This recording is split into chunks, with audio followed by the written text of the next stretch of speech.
Hello, and welcome to EOT, a Christmas Carol, Eve style.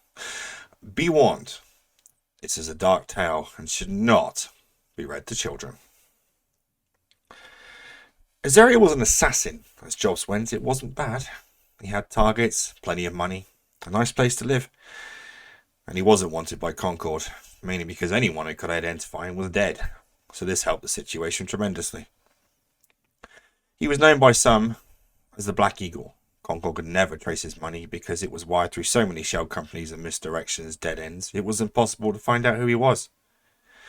But it was that time of year again, Christmas. Oh, the time of joy and love and sharing and family. Snorting to himself, he flicked his monitor to the Galactic News. Why would anyone celebrate Christmas was beyond him. He simply just did not care. Compassion and empathy were not part of his genetic makeup. He'd been abducted as a child from Caldari Prime during a daring raid, Garista's raid. Raised in what they called a school, but he thought it was literally a place for kidnapped children to be raised into the Garista's code of conduct. Kill or be killed. You failed your job, they killed you. You betrayed them, they killed you. The list went on and on. Out of 200 of his classmates, only him and 3 others were still alive. Granted, he had killed most of them, but shrugging, he thought, that's the job. He stood tired. Today had been a rough day. 3 dead, young military students marked for greatness. Well, he thought as he chuckled, not anymore. Moving to his bathroom, he quickly shed his black attire and washed himself and dropped into bed. As he drifted off, he smiled to himself. It was a good life he had. Boom. He sat bolt upright in his bed, wondering what he heard. There was no way Jita could be under attack. It was the most secure Empire system known to man. Boom again, this time outside his bedroom door. He whipped his head around, rolled out of the bed and grabbed his rifle. Boom again. This time the edges of his door began to glow, a green-bluish colour. Boom. His door slid open and he opened fire. A figure smirked and gestured once. The rifle flew from his hands and landed by the door. The figure gestured again and he was lifted up and slammed into the wall. And then he began to rise, stuck, unable to move. The figure floated towards him. As he got closer, he realized he was looking into the eyes of the young officer he had killed today, the blood of a freshly slitted throat still visible. You will listen to me, she roared into his face. For the first time in his life since childhood, Azariel knew fear.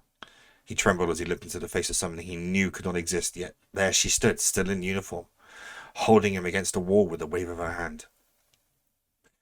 Before this night is done, your life shall change. You will be visited by 3 spirits, all of whom shall show you the error of your ways. You shall know the feelings of which you repress. You shall know. You shall know. With a wave of her hand, time and space blended around them, and they were suddenly somewhere else. Upon the floor in a nice, tidy little room sat a boy. He was wearing a child's Caldari Navy uniform and yelling at a mannequin. You shall die, Galante scum, for crimes against the Caldari Empire. And he pointed his gun, and his toy gun, and yelled, Pew, pew! As she turned towards him, he yelled, What is this? Who is this child, and why are you showing me this? She smiled, but of course, this is you. When innocence and love were all you knew. When you had a family, the love of a mother and a father, a happy life, the very memories they took from you. With a wave of her hand, pain seared through his head, and he fell to the floor gasping. A floodgate opened, and all his childhood memories returned. Emotions such as he had never known flooded back into him. She moved closer. Consider this your first lesson for this night. Do not run. Do not hide. The spirits will find you, no matter where you go. She waved her hand, and he was back in his room. And she was gone. He stood trembling and was astonished to see tears in his eyes in the mirror. He dashed them away, angry at himself. I do not show emotion, he thought. He ran to his closet and quickly got dressed, but as he moved to the door, he felt himself locked in place, unable to move. Let me go, he yelled into the air. Out of the corner of his eye, he saw a yellow glow getting brighter and brighter. Then he could just about make out the figure of a man. As the man moved into his view, Azrael began to cry in earnest, for this man, from his memories, was his father, his real father. He moved towards Azrael, looking at him with contempt. Look at what you have become. A monster. No empathy or compassion. No generosity. Just a shell of a man who exists to exist. How empty your life must be. Azrael roared, I am who I am. What they made me. His father shook his head. We are never locked into one personal personality. We are all capable of change. Now is the night for your change. As Azrael began to reply, the figure waved his hand much as the first, and time and space blended around them, and they were somewhere else. A family sat at the dinner table, a man and a woman, a small boy and a girl. There were smiles and love in all expressions. You could tell with a glance that this was a happy home. The ghost of his father turned to him. This was us. This is what we were. You were destined, as was your sister, for greatness. This was a house of love, duty, and honour, things of which you now know nothing about. A sad look tinged his face as Azrael's whole being was coming into question. He began to understand his father's contempt. For the first time in his life, he wanted to share the feelings of another. This shook him to the core, and he felt barriers dropping within him. The ghost of his father turned, and a probing look on his face. Perhaps there is hope for you yet. Remember this family, the love. Remember your lesson. Holidays are a time to remember, to think, to celebrate what you have. He waved his hand, and again space and time blended around them, and he was back in his quarters, tears streaming down his face, his sister's laughter echoing around his mind. He sat breathing heavily on the floor, memories flooding through him, the pain of loss and fear of what he did not know, the loss of never knowing a sister or his family coursed through him. He took a few deep breaths and stood up, heading to the kitchen. He quickly drew himself a quick whiskey double shot and threw it down in one. Gasping for breath, he sat on his floor and waited. What could possibly be worse than what had already been shown to him? He awoke with a start, realizing he'd fallen asleep on the kitchen floor. A bright light was forming in the center of his living quarters, quickly getting bigger, and from it emerged a figure. As the light began to fade, a beautiful woman stood there, garbed in the attire of the Admiral's uniform of the Caldari Navy. She smiled, and he felt his heart lift at that smile. She gestured towards him. There's no need to be afraid, for I have come to show you your path, your future, should you continue down this road. He stood and walked towards her. Who are you? He asked. Her expression grew somber and tears coursed down her face.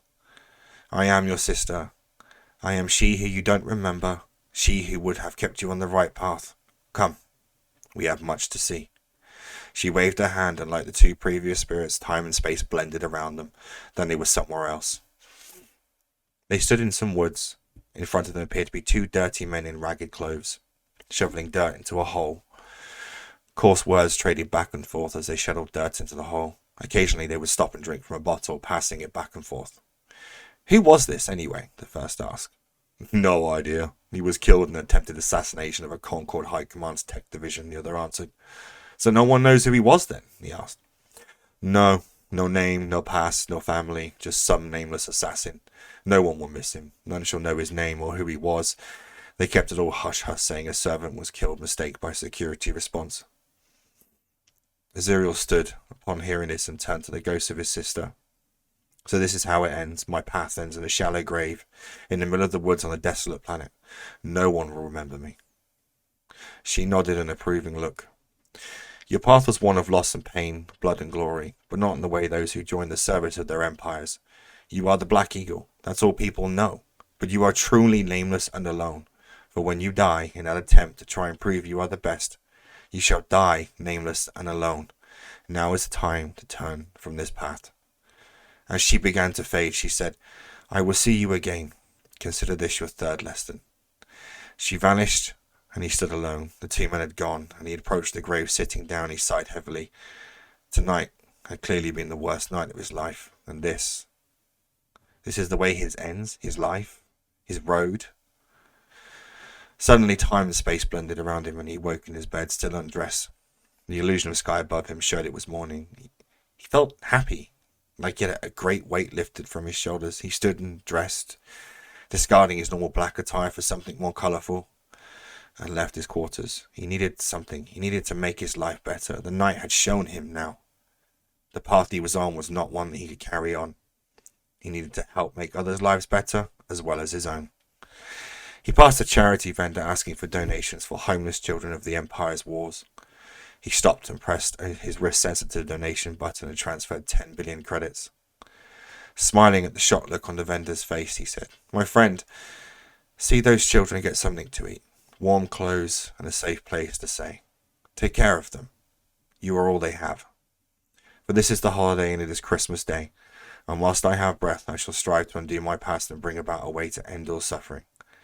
And with that, he whistled a happy tune, walked away, leaving the vendor in tears at his generosity. And so ends our story, for the ghosts of Christmas are a powerful force, for even those who wish to do better can do so, and all can change. So think of the tales of Christmas, the happiness, the joy, our families, our friends. We are all capable of change. Nothing is set in stone. We are not set in stone. As humanity grows, everyone is capable of change. And from everybody here at Evil Eye Tutorials, we want to wish you a very Merry Christmas, and we hope that you are all smashed out of your faces on New Year's Eve, and we look forward to everyone joining us in the new year. Take care of yourselves. Bye bye.